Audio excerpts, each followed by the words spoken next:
Brought to you by V-Guard. Lok Sabha निवडणुकीच्या मतमोजणीला अवघी आता काही तास शिल्लक राहिलेले आहेत। माझ्यासोबत बीडचे महाविकास आघाडीचे उमेदवार बजरंग सोनवणे आहेत। सोनवणे साहेब, काही तास अवघी शिल्लक राहिलेले आहेत, कसं धाकधूक वाढली, अपेक्षा वाढल्या? मला पहिल्या दिवसापासूनही कधी धाकधूक वाटत नव्हती, आजही शेवटच्या क्षणाला धाकधूक वाटत नाही। ज्या दिवशी उमेदवारी मिळाली त्या दिवसापासून मला आज तागायत पण वाटतं की बीड जिल्ह्याचा खासदार मीच होणार आहे। त्यामुळे धाकधूक वाढत नाही, चिंता वाढत नाही, टेन्शन वाढत नाही।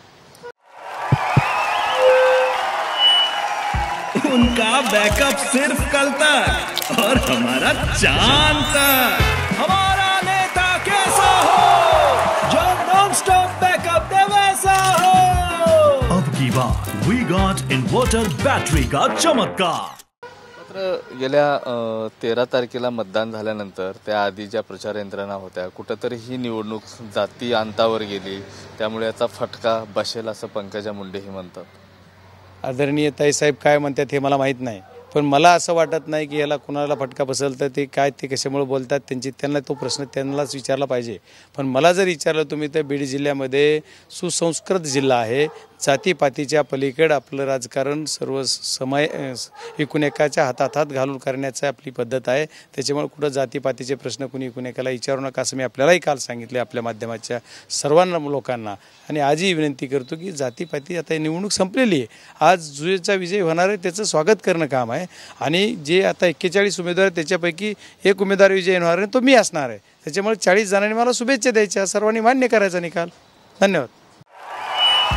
भाइयों बहनों, उनके राज में पावर रहे अनस्टेबल और हम रखे सब स्मूथ और स्टेबल। हमारा नेता कैसा हो जो स्टेबल पावर दे वैसा हो। अब की बार वी गॉट एसी स्टेबलाइजर का चमत्कार। मात्र जरांगे पाटलांच्या अनेक सभा बीडमध्ये झाल्या, कुठंतरी तुम्हाला याचा फायदा होईल असेही चर्चा सुरू आहे मतदारसंघात? नाही, आदरणीय मनोजदादा जरांगे पाटील यांच्या सभा राजकीय कुठलीही झाली नाही। विनाकारण त्याला कोण काय म्हणतंय मला माहीत नाही, पण त्यांनी त्यांच्या मराठा आरक्षणाचा जो लढा उभा केला आहे त्याच्यासाठीचे त्यांचे कार्यक्रम, त्यांच्या सभा, त्यांच्या मिटिंग जे ती त्याच्यासाठी झाल्या। त्यांनी राजकीयरणात मी येणार नाही, राजकारणात मी भाग घेणार नाही असं त्यांनी मागेही सांगितलेलं आहे। वैयक्तिक मी राजकारणात म्हणजे प्रश्न विचारले आपल्या मीडियाने, बऱ्याच जणांनी त्यांना सांगितले की मी राजकारणामध्ये उभा नाही राहणार, त्यांनी त्यावेळेस सांगितलं। आता हा विषय आहे, विनाकारण फिरून फिरून फिरून त्यांच्यावर तसं का बोललं जातं मला माहीत नाही, त्याच्यामुळे त्यांनी राजकीय कुठली भूमिका घेतली नाही। नरेंद्र मोदी हॅट्रिक करतील आणि बीडमधला हे जो उमेदवार आहे तो देशाच्या भविष्यासाठी उज्ज्वल असं काम करणारा असेल अशी अपेक्षा जी आहे पंकजा मुंडेंनी व्यक्त केली। बरोबर आहे ना, देशातल्या हॅट्रिकच्या बाबतीत बोलायचं झालं तर वेट अँड सी। आणि आपला जो जिल्ह्यातला भविष्य घडविणारा उमेदवार कोण आहे तर तो बजरंग सोनवणे आहे। कारण सर्व जनतेने बघितलं, कारण तेवढ्या डेअरिंगने तेवढं काम करणारा, प्रवाहाच्या उलटा जाऊन प्रवेश करून इकडं मी तुम्हाला उमेदवारी आदरणीय पवार साहेबांनी दिली, त्याच्यामुळं मला लोकांनी तेवढ्याच उत्स्फूर्त असा प्रतिसाद दिलेला आहे। त्याच्यामुळं उद्याच्या बीड जिल्ह्याचं उज्ज्वल भविष्य कोण घडवणार ते बजरंग सोनवणे घडवणार। गेल्या अनेक दिवसापासून तुम्ही प्रशासनावरती आरोप केला होता की प्रशासन गंभीर नाही, बोगस मतदान असेल, फेर निवडणूक घ्यायची। मात्र काल जिल्हाधिकारी दीपा मुधोळ म्हणाले की आम्ही बजरंग सोनवणे जे उमेदवार आहे त्यांचं आम्ही समाधान केलंय। काय समाधान झालं तुमचं? नाही, म्हणजे त्यांनी निवडणूक प्रक्रियेमध्ये पारदर्शकपणा ठेवायला पाहिजे होता, तो निवडणूक प्रक्रिया पूर्ण होईपर्यंत त्यांच्याकडून आमच्यावर बऱ्याच गोष्टीचा अन्याय झाला। त्याच्यासाठी मी त्यांना निवडणुकीच्या प्रक्रियेमध्ये सांगितलं होतं की आम्हाला ह्या गोष्टीचा न्याय दिला पाहिजे, फेर निवडणूक घ्या। इथं फूट कॅप्चरिंग झाल्याचे व्हिडिओज दिले, त्याचे विटनेस दिले, पण शेवट कोर्टाचा डिसिजन हा अंतिम असतो, तसं निवडणूक आयोगाचा निर्णय हा अंतिम आहे। आम्ही तो मान्य केला, तो विषय संपला। आता राहिला पुढं काउंटिंगचा विषय। तर काउंटिंगची जी पद्धत आहे त्याच्यामध्ये त्यांनी पारदर्शकपणा ठेवणार, मी कुठेही काय होऊ देणार नाही असे शाश्वत केलेलं आहे। आणि मी त्यांच्यावर भरोसा ठेवला आहे की ती त्या पद्धतीने वागतील, ज्या पद्धतीने 1 to 1 आज मी पहिल्यांदाच त्यांना भेटलो काल। त्याच्यानंतर त्यांनी सांगितलं की मी काही होऊ देणार नाही। आता त्यांनी जी खाजगीत मला भाषा वापरली ती भाषा मी तुम्हाला नाही सांगणार, पण त्यांनी सांगितलं की मी पूर्ण पारदर्शक कारभार करेल आणि त्यांच्यावर भरोसा ठेवला पाहिजे, आणि ठेवणारा माणूस आहे मी, आणि माझा लोकशाहीवर भरोसा आहे। विजय निश्चित आहे म्हणतात एकीकडे तुम्ही, तर दुसरीकडे जर बघितलं तर मनाई आदेश बीडमध्ये लागू झालेला आहे। मिरवणुका असतील, इतर गोष्टीवरती प्रशासनाकडून बंदी आणण्यात आलेली आहे, कसं पाहता? आता ती प्रशासनाला काय वाटतंय, त्यांनी प्रशासनानं का मनाई हुकूम दिलाय, देशात दिलाय का, राज्यात दिलाय का, दुसऱ्या इतर जिल्ह्यात दिलाय का, फक्त बीड जिल्ह्यातच दिलाय, आता ह्याचा विचार आपण उद्या संध्याकाळी ज्यावेळेस आपल्याला वेळ येणार आहे त्यावेळेस आपण करू. आज त्याच्यावर बोलण्यासारखं काही वाटत नाही मला, त्याच्यावर बोललं पाहिजे.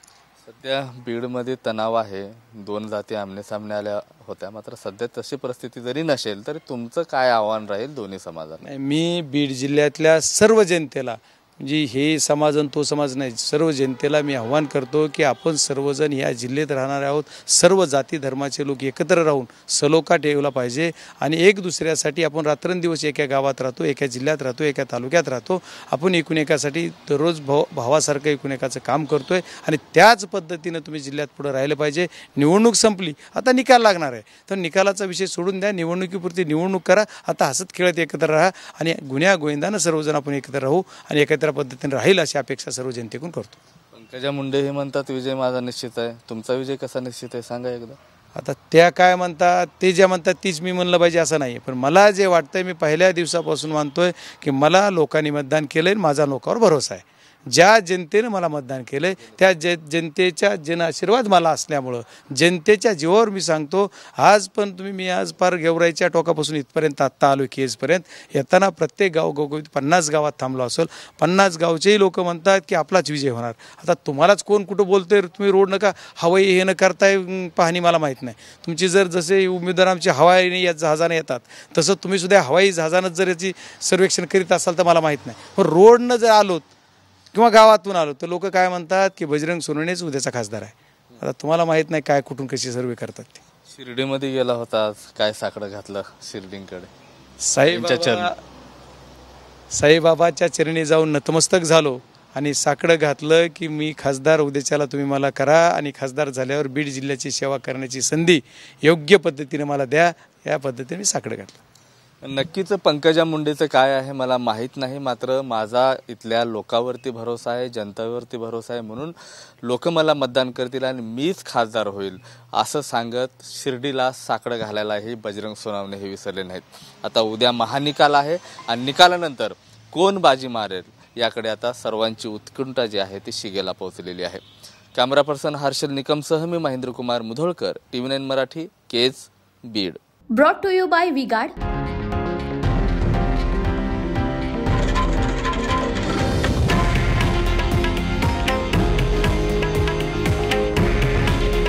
हे आहे देशातील नंबर 1 न्यूज नेटवर्क आणि आपण पाहत आहात TV9 मराठी. काळजी तुमची, हित महाराष्ट्राचं.